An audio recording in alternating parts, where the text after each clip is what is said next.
السلام علیکم ورحمۃ اللہ وبرکاتہ. نحمده ونصلي على رسوله الكريم اما بعد. اعوذ باللہ من الشیطان الرجیم. بسم اللہ الرحمن الرحیم. قال الم اقل لك انك لن تستطيع معي صبرا. آج آپ کے سامنے 16ویں پارے سے چند آیتوں کی وضاحت انشاءاللہ کی جائے گی. 15ویں پارے کے آخر میں اللہ رب العالمین نے حضرت موسیٰ علیہ السلام کا معاملہ ذکر کیا ہے. انہوں نے کھڑے ہو کر کے ایک تقریر کی تھی بنی اسرائیل کے درمیان. تو ان سے سوال کیا گیا تھا کہ کیا آپ سے بھی بڑا کوئی علم والا ہے, آپ سے بڑا کوئی جانکار ہے؟ تو انہوں نے جواب دیا تھا کہ مجھ سے بڑا کوئی جانکار نہیں ہے, سب سے بڑا عالم میں ہوں. وہ بات اپنی جگہ صحیح تھی کہ وہ بہت بڑے جانکار تھے, بہت بڑے عالم تھے, بہت بڑے نبی تھے. لیکن اللہ رب العالمین کو یہ بات ان کی بالکل پسند آئی. انہوں نے کہا کہ موسیٰ میرا ایک بندہ ہے تو تم سے بھی زیادہ علم رکھتا ہے, تم جا کر کے اس سے ملاقات کرو. انہوں نے حضرت یوشع بن نون کو اپنے ساتھ لیا, یہ نبی ہیں, اور ان کے جھولے میں ایک مچھلی تھی. جب وہ نکلے نشانی یہ تھی کہ کہاں تک جانا ہے, ان سے ملاقات کہاں ہونے والی ہے تمہاری. تو مچھلی بھونی ہوئی تھی. نشانی یہ بتائی گئی تھی کہ یہ مچھلی خود بخود جہاں زندہ ہو کر کے جھولے سے باہر نکل جائے گی وہیں تم سے اور حضرت خضر سے ملاقات ہونے والی ہے. راستے میں حضرت موسیٰ کو جب بھوک لگی تو حضرت یوشع سے کہا کہ بھائی مچھلی نکالیے کھائیں. تو دیکھا, کہا کہ مچھلی تو غائب ہے. پوچھے کہاں نکلی ہے, تو بتایا کہ وہ دریا کے کنارے.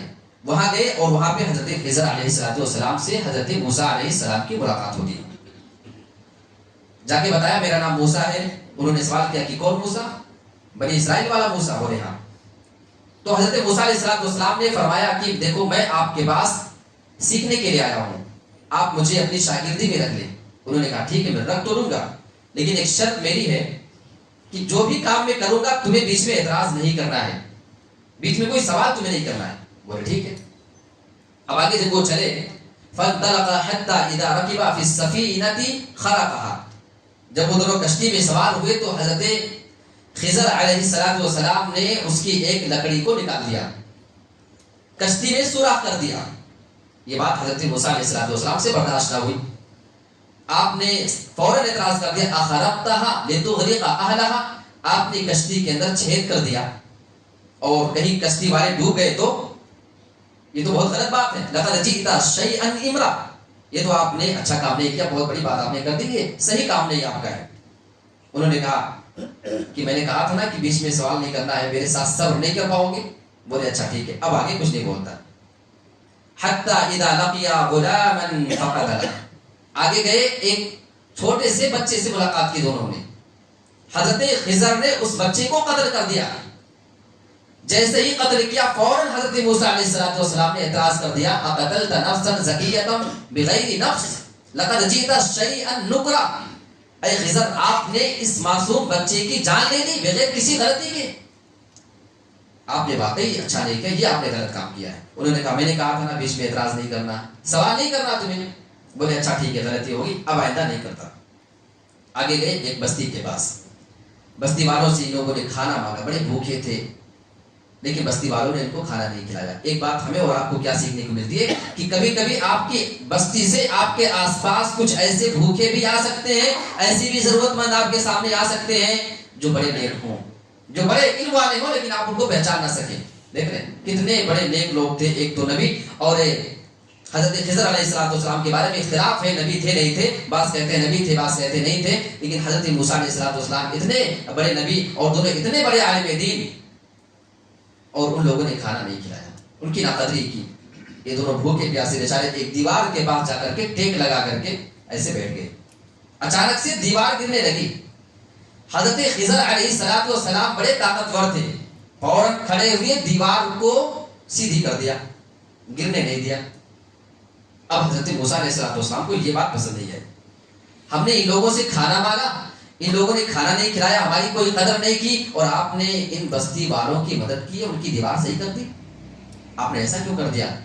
انہوں نے کہا دیکھو میں نے کہا تھا نا پھر تم صبر نہیں کر پاؤ گے، اور یہ جو ہے نا ہادہ فراق بینی و بینک، یہ میرے اور تمہارے درمیان جدائی ہے، اب اس کے آگے تم میرے ساتھ رہنے کے قابل نہیں۔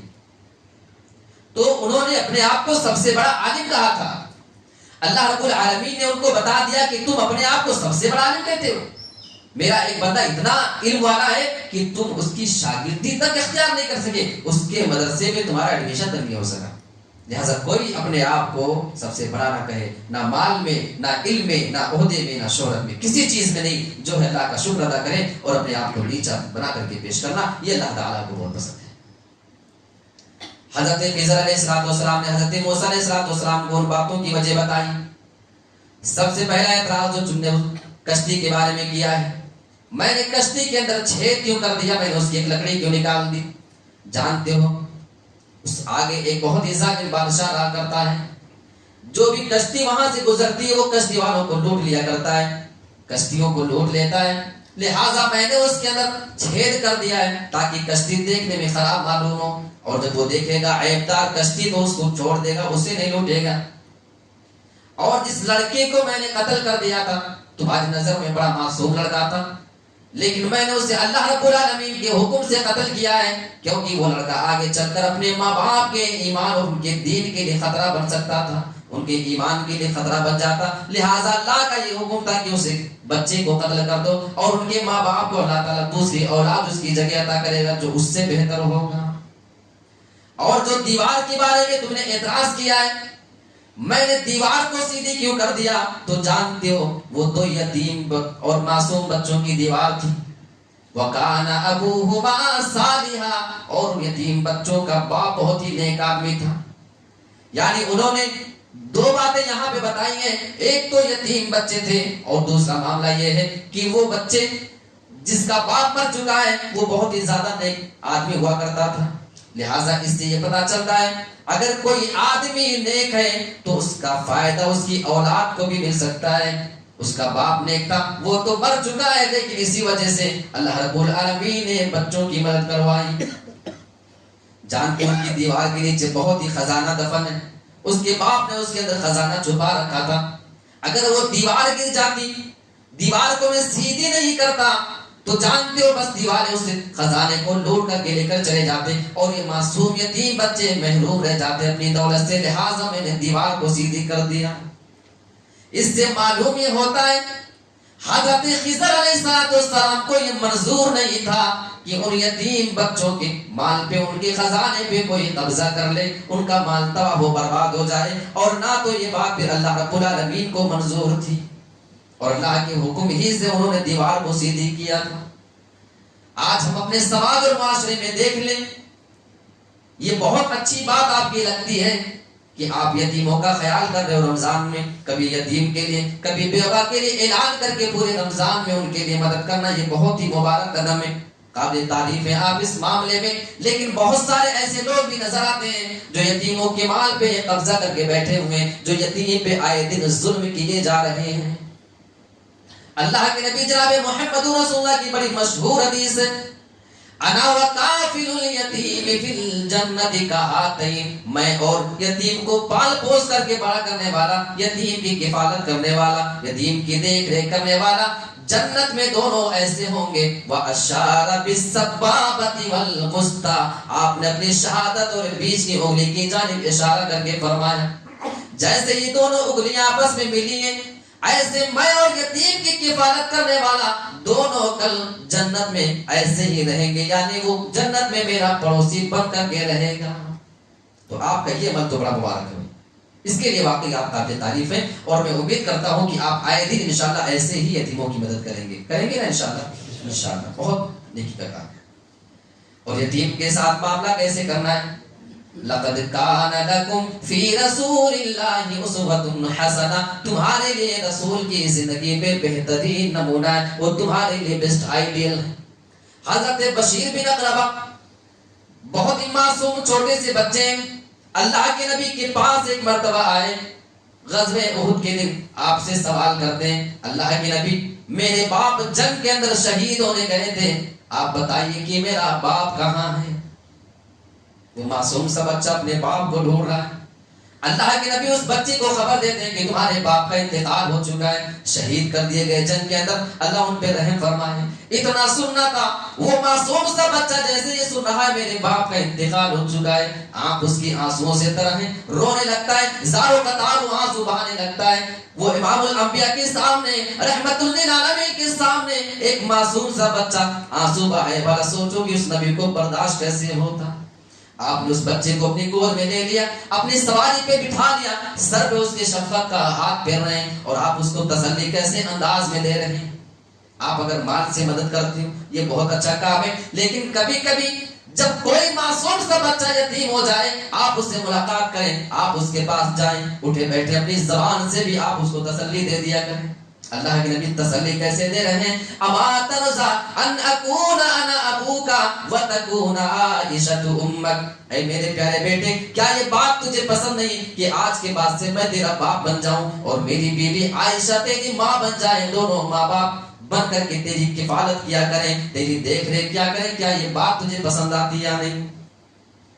آج آپ اپنی گارنٹی تو لے سکتے ہیں، لیکن اگر پتا چلے کہ صاحب آج ہمارے یہاں کسی یتیم کو کھانا کھانا ہے، وہ 10 دن تک لگاتار کھانا کھائے گا، تو ہے عورتوں کی جانب سے اعتراض، آپ ہی سب سے بڑے جو ہے دیندار ہو گئے، آپ ہی سب سے بڑے دیالو ہو گئے، سماج اور معاشرے میں کوئی اور نہیں ملا تھا۔ ہماری ماں اور بہنوں کو بھی اس معاملے میں سوچنا چاہیے۔ اللہ کے نبی کو اپنی بیوی سے پوچھنے کی ضرورت نہیں تھی کہ عائشہ یہ بچہ یتیم ہو چکا ہے، میں تو گارنٹی اپنی لے رہا ہوں، تمہاری بھی گارنٹی لے رہا ہوں کہ تم دیکھ ریکھ کرو گی، تم اس چیز کے لیے تیار ہو یا نہیں، کیونکہ ان کی تربیت ایسی تھی، ان کا مزاج ایسا تھا، نبی کو اس کو پوچھنے کی بھی ضرورت نہیں تھی۔ ہر ماں باپ کو اس معاملے میں حضرت عائشہ رضی اللہ تعالیٰ عنہا کی طرح ہونا چاہیے۔